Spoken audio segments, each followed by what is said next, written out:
Hey Leo Rising, welcome. My name is Chloe, and this is your astrology forecast, tarot reading, and cosmic energy report for Sagittarius season. Hello, welcome. I'm so glad you're here. Lots of exciting news for sure. I do want to, of course, let you know quickly about two offerings I'm promoting. I have a beautiful, extremely comprehensive and deluxe year ahead astrology forecast. You can book that on my website. It makes a great gift as well. So please consider doing a gift card for family, friends, colleagues, anyone who you think might benefit from a little bit of celestial guidance. And of course, it's all completely customized by the lens of your own natal chart. So we'll look at all 12 sun seasons, we'll look at all 13 moons, and I'll be able to support you with my astrological knowledge. We'll be using some tarot cards potentially, psychic as well, just trusting what is leaving, what needs to be released, and I'll be able to support you in working with what is manifesting, what you're calling in as well too. So super excited about that. It's called the Wheel of Fortune. That's your 2025 year ahead astrology forecast. And it is a very unique offering in the marketplace from what I've seen. A lot of people are doing year ahead card readings, which like obviously I love cards. But I think having the astrological insight is pretty valuable as well too. So please do consider that for all your shopping and gift giving and for yourself as well, Leo Rising. You deserve it.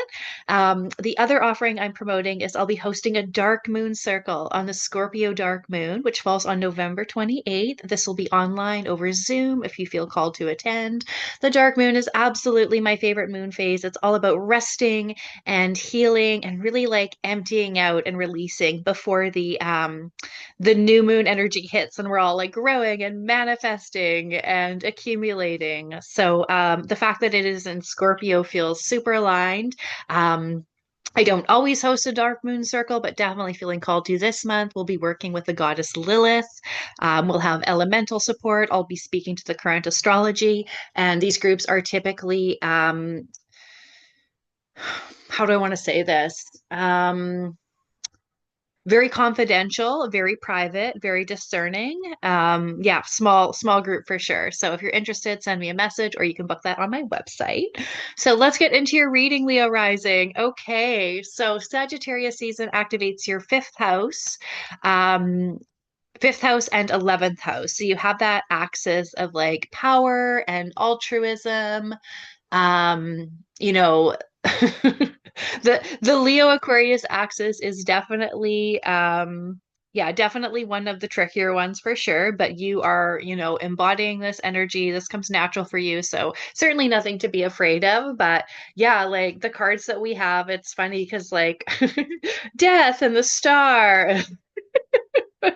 So like a lot of hope, but a lot of yeah, opportunity for healing and releasing as well too. And then having the hope that the right thing's going to come in.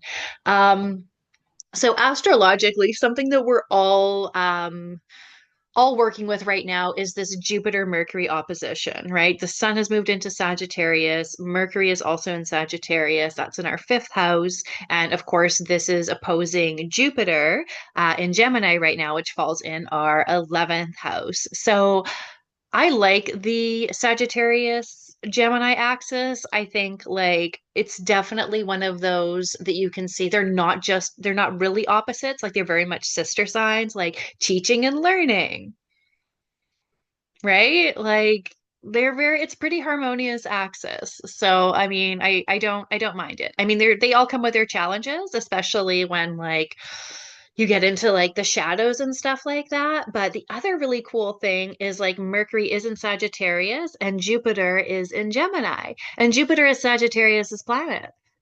And Mercury is Gemini's planet. So there's a mutual reception going on as well, too, which really makes this dynamic. So the cards I have for us, oh, and I'll mention I'm working with the Witch's Wisdom Tarot, which is like I thought she was going to appear in the winter season. It's a very earthly, very witchy deck, very elemental. Totally recommend this. You pick this up. I'll put a link in the notes. Um, the rebirth card is tricky in this deck because like it is the witch's wisdom. So like we of all people know that like death is an important part. So it's probably like the one card that's my least favorite, just in that they renamed it Rebirth. Because yes, of course, Rebirth is a part of the death card, but what about the actual death? So as I said, I love this deck, but it's funny that we got this card because I mean it's like the one card that I don't love, the renaming of. But yeah, we've got the death card or rebirth, and then we also then have the star. And these are in sequence. So you have like the hope and the illumination and the potential, and then also like the letting go of what doesn't serve us. So I love that these two came together. This channel of opposition we're all working with, as I said, for us, it falls in our fifth house and our 11th house. So that's unique for Leo rising. But we're all having this Jupiter Mercury opposition, this opportunity to expand our ideas and to grow and develop new, more supportive mindset that's more in a line with where we're currently at value wise. So the messenger of air, the third card I pulled for us, does indicate that there are new ideas coming in. So sometimes opening our perspective, that can be difficult. And I think too, like especially the time of year coming into holiday season, there's going to be social engagements, there's going to be a lot of inputs, there's going to be, potentially higher anxiety or like opportunities for burnout, a lot of shopping, a lot of consumption, a lot of relating and stuff. But we're all having our beliefs and mindset upgraded. We're all in that potential channel, right? But yeah, for us specifically, it's that Leo Aquarius opposition, right? Like we're moving with Pluto and Aquarius. This is like, I don't know, it's a pretty big concept, but I think that you can hold it. I think you can hold it as a Leo rising because you're a part of this axis. You have a role to play. So old paradigm is like, what's good for me is good for the collective, right? Like if I work on myself as an individual, if I am a good person individually, then that is somehow going to make the collective better, that humanity will have a better quality of life, that life on earth will be better for everyone because I am a person individually doing the work on myself, by myself, becoming a better person by my own beliefs, by my own values, and that's going to like ripple out, trickle down economic style, and somehow make, the collective better. And there's no right or wrong. This is just like old paradigm. Like a bunch of good people together could translate to like a good group or a good collective, right? Like it's not crazy. There's definitely something there. But we're evolving from, what's good for me is good for the collective into the new paradigm, which is like what's good for the collective is good for me. Like if the collective is in good condition, if the earth, if humanity, if that's in a good condition and higher standing, that all individuals will be better off. So just want to like, sit with that for a minute because you absolutely have a role to play in this. Being a Leo rising, you are magnetic and you are charismatic and you're going to attract or magnetize attention.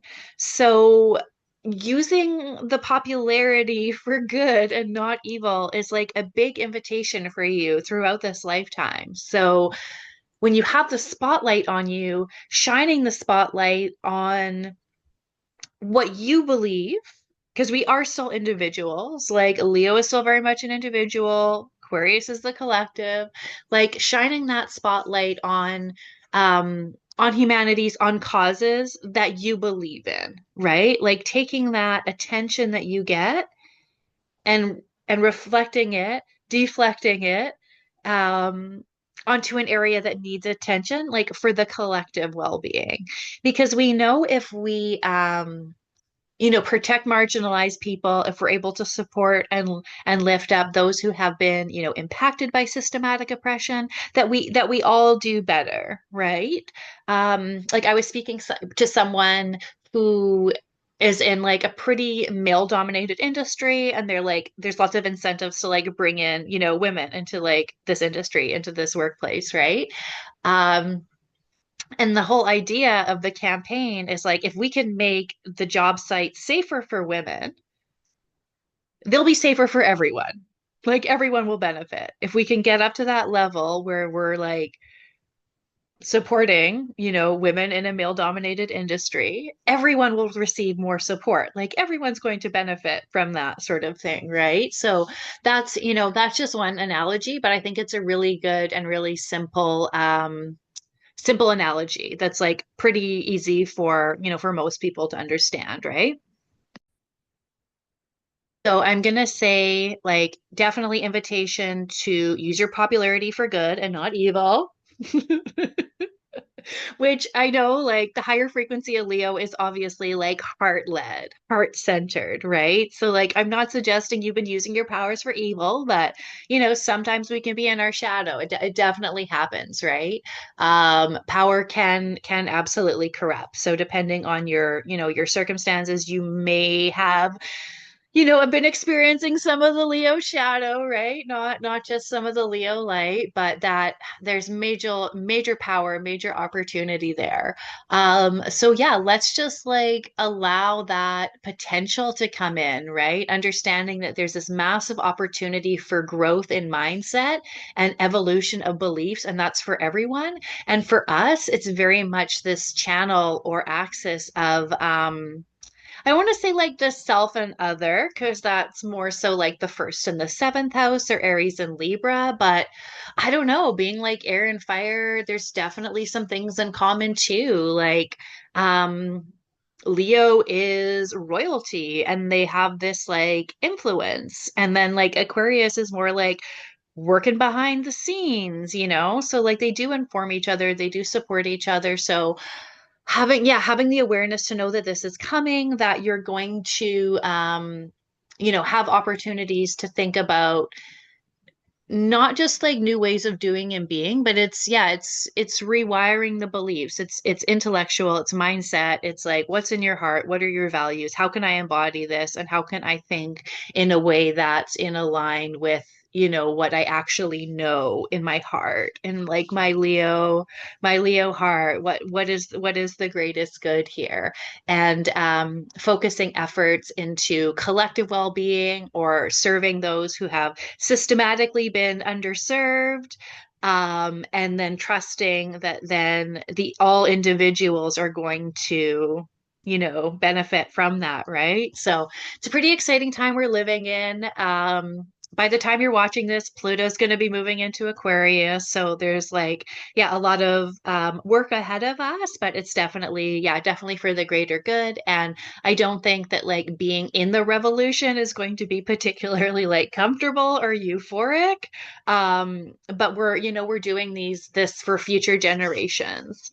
This will be our legacy, what we're able to, work towards and build together and, in the next 20 years of that transit. So I don't know, there's a lot for you here, Leo rising. So again, we have the death card or in which is wisdom, it's called rebirth. We have the messenger of air or knight of swords. And then finally the healing card, which corresponds to the star. Okay, let me know if you have any questions or comments. I would love to hear from you, Leo Rising. Thank you for watching this video, and I will see you in the collective energy forecast as well.